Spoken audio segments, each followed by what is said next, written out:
Welcome to Linear Programming Basics 4, our final tutorial on linear programming. After previously having formulated a problem, solved it graphically, used Excel to solve it, and interpreted the answer report, in this tutorial we will look at the interpretation of the sensitivity report. Once again, the problem we discuss is exercise 7.3 from the Data, Models and Decisions textbook.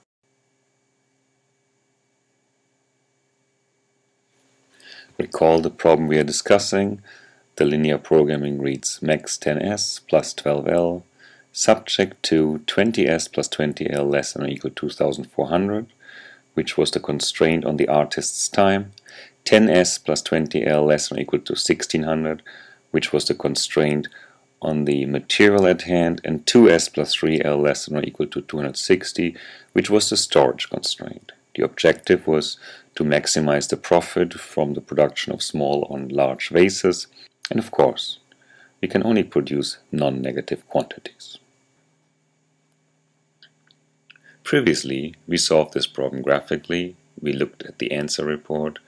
We learned that the optimal solution was 100 small vases and 20 large vases, that this would yield an objective function value of 1240, and we figured out that the artist equation was binding, the material equation was not binding, that is, we had 200 ounces more material than necessary, and that the storage equation also was binding.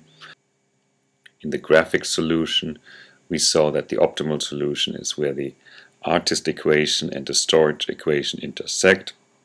That is where the two binding constraints intersect.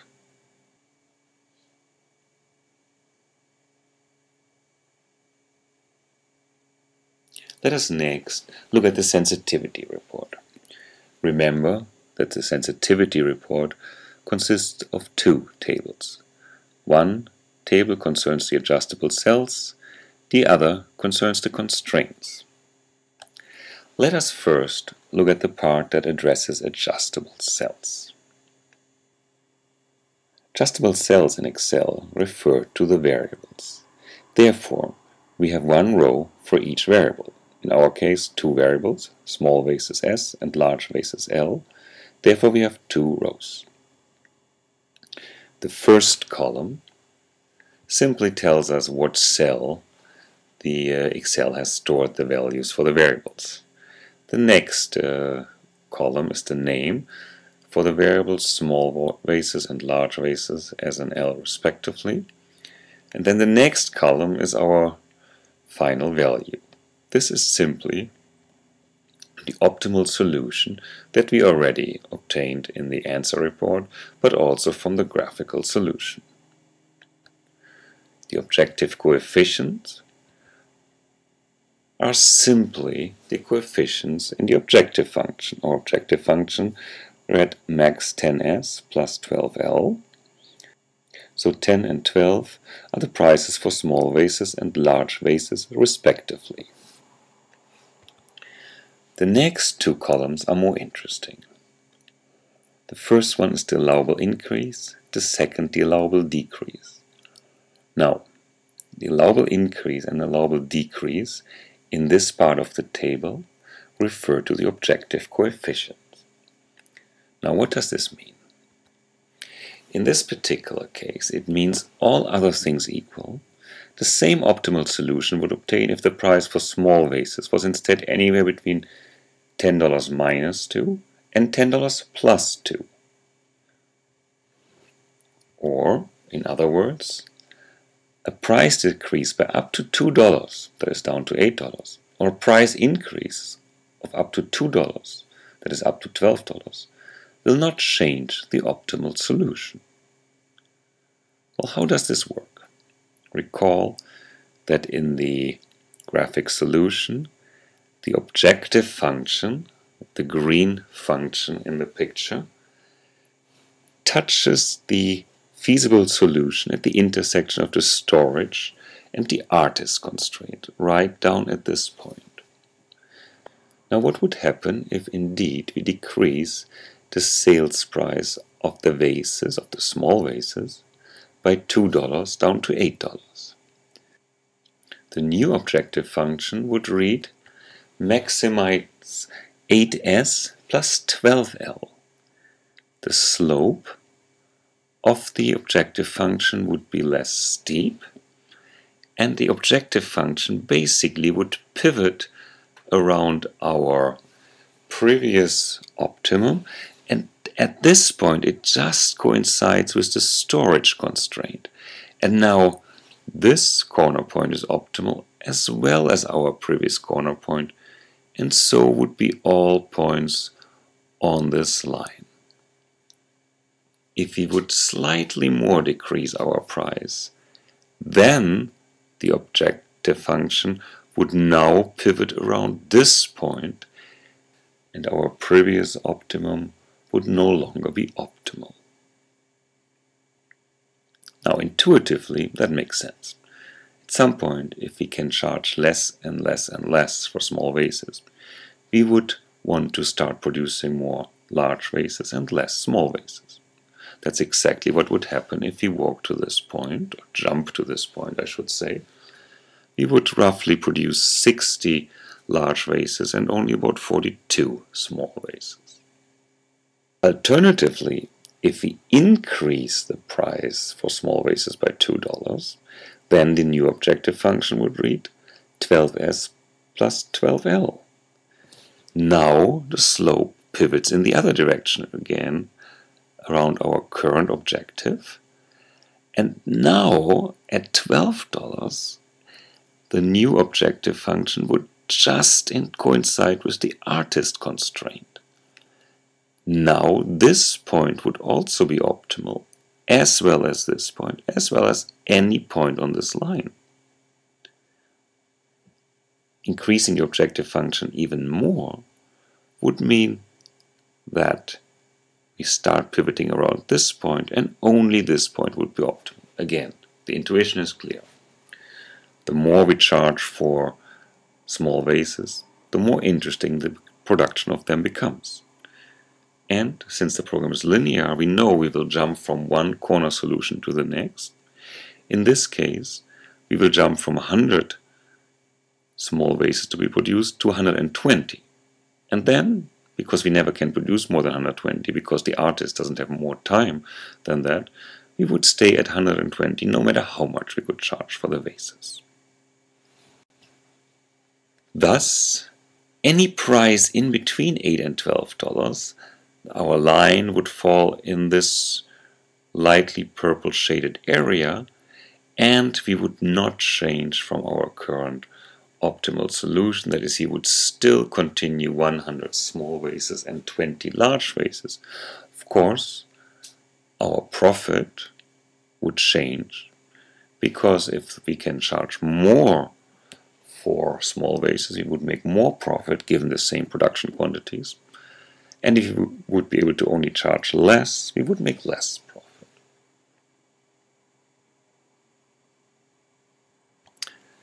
Now let's look at the story for large vases. The story is similar, but notice that now if we increase the price for large vases, our objective function tilts the other direction. And if we decrease it, it tilts upwards. So if we decrease the price for large vases, we jump to this solution here. Again, that makes intuitively sense, because a lower prices for L would mean that it becomes less and less interesting to actually produce large vases. So eventually we would want to produce less. Similarly, if we charge $3 more for each large vase, that is $15, then we would be tempted to start jumping to this point. Clearly, if we charge more than $15, then this point becomes optimal.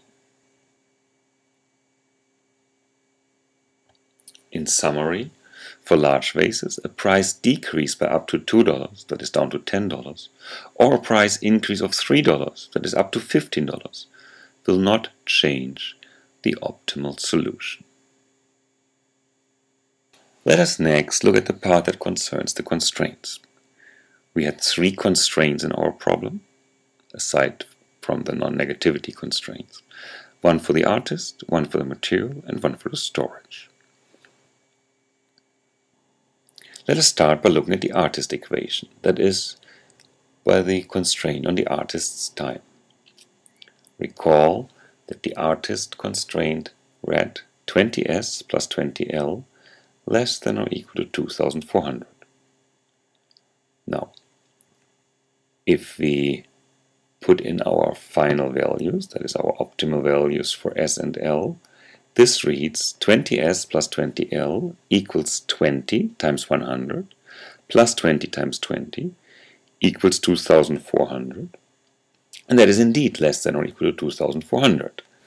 So the actual consumption of this resource, in this case the minutes of the artist's time, is our final value, which we see in this column here, versus the constraint right-hand side is simply the amount we have of that constraint. In this case, we had 2400 minutes of the artist's time available, and we use up 2400 minutes of the artist's time. Now, the shadow price and the allowable increase and the allowable decrease are more interesting quantities. In particular, the meaning of the shadow price is, in this context, that each additional minute is worth 30 cents as long as we don't add more than 200 minutes. Similarly, each lost minute costs 30 cents as long as we don't lose more than 400 minutes. Let's try and get some graphic intuition. Suppose we lost 400 minutes. What would happen?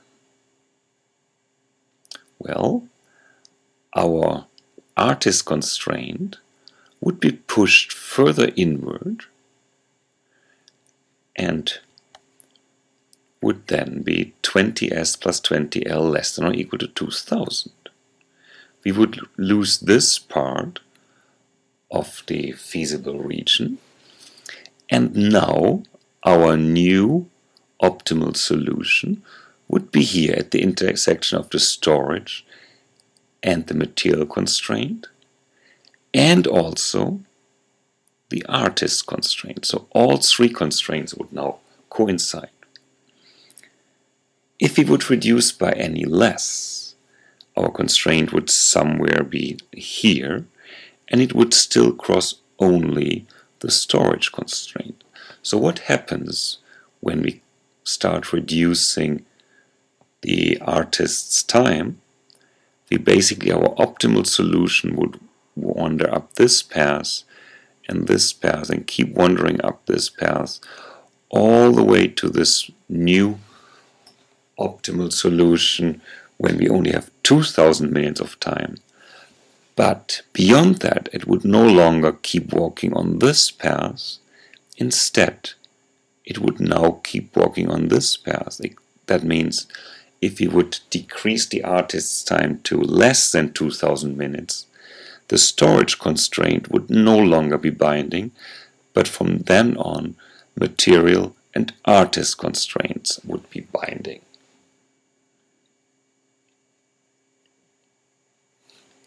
Since only in this linear portion here is the impact predictable, that is the 30 cents per unit or per minute lost, beyond this point we don't know yet what the decrease would be on this line.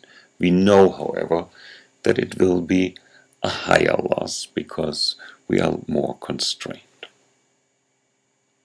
Now, similarly, each additional minute is worth also 30 cents as long as we don't add more than 200 minutes.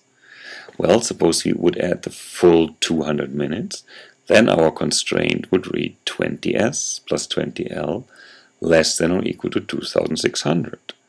So we would push our artist constraint outward. The new optimal solution would be at this point here.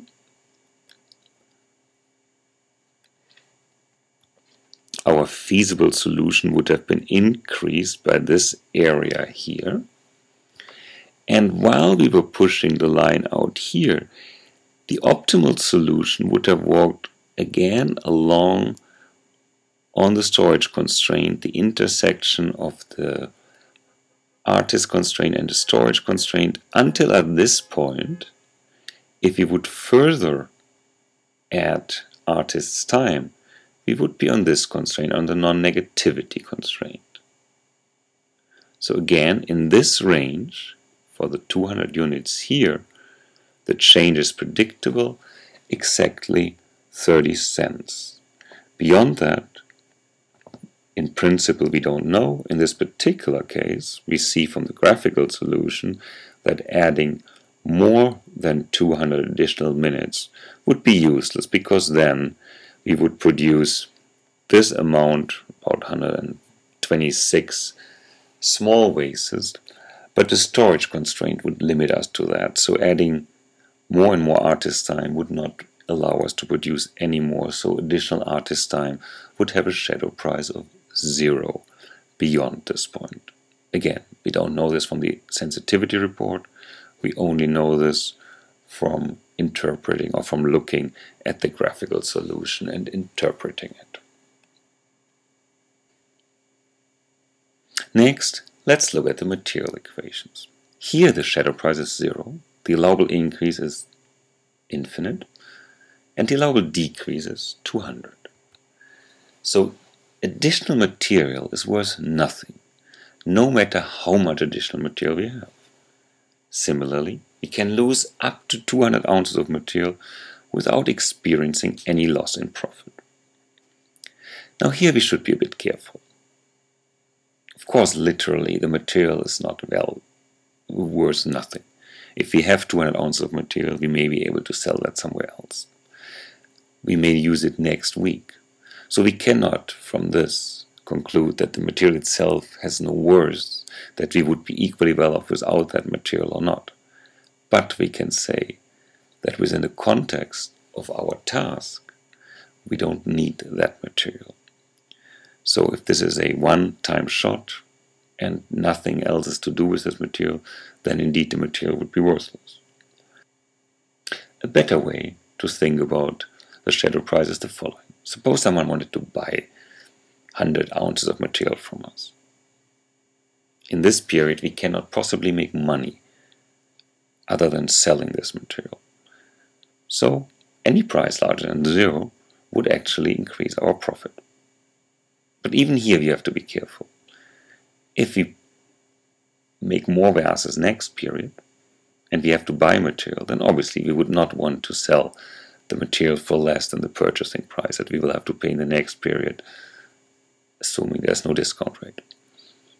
So be careful here with the interpretation and keep in mind that the interpretation is in the context of the problem.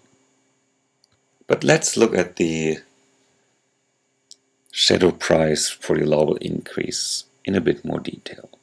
The allowable increase is infinite. So what's happening here? Notice first that the material constraint is not binding at our optimal solution. That is, we have more material than we actually need. So if we get more material, we just push the material constraints further outwards. And no matter how far we push, it will never become binding because it's going in the wrong direction. So the shadow price will remain at 0 no matter how much additional material we have. However, we can only lose up to 200 ounces of material without experiencing any loss in profit.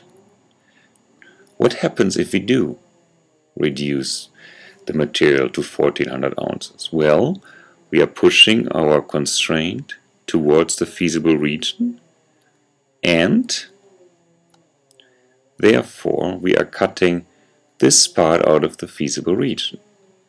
However, since our optimal point was here, even with that part of the feasible region, this does not impact us because our optimal point is still feasible. However, any further push below 1400 will no longer make this feasible, therefore it cannot be the optimal solution. And thus, the material will start costing us money beyond reducing it to 1400 ounces. How much? We don't know, but we know that from this point on, the artist constraint together with the material constraint will be binding, but no longer the storage constraint.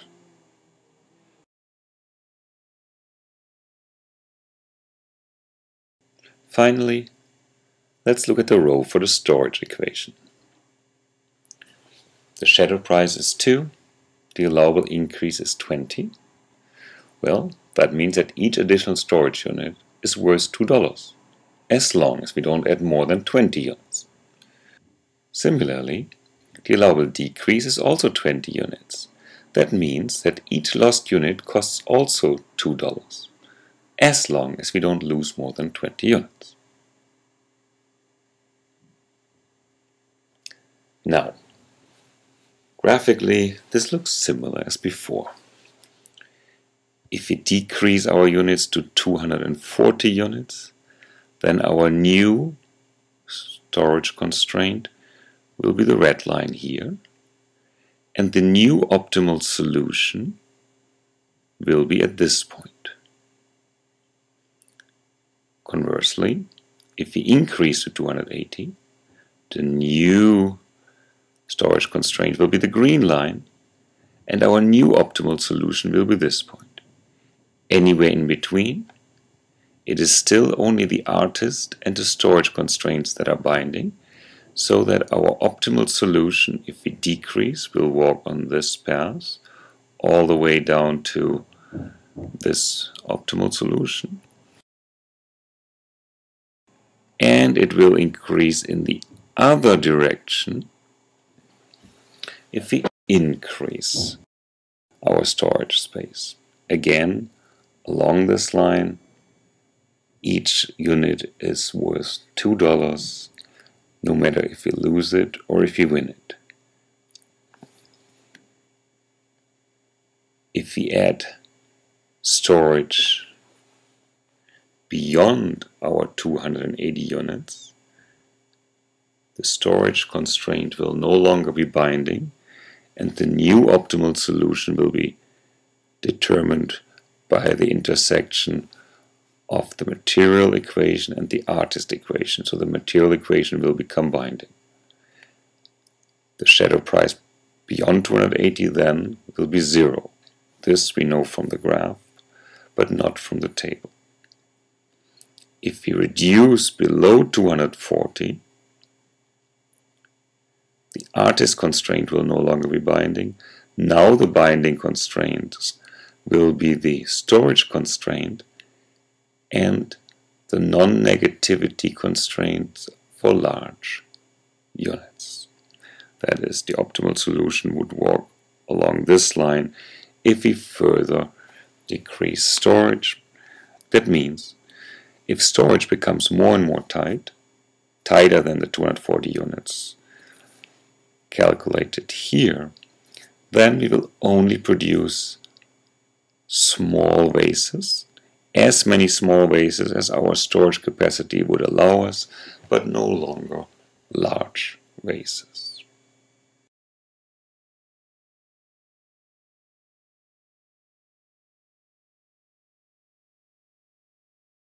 This concludes our discussion of exercise 7.3 from the Data, Models and Decisions textbook.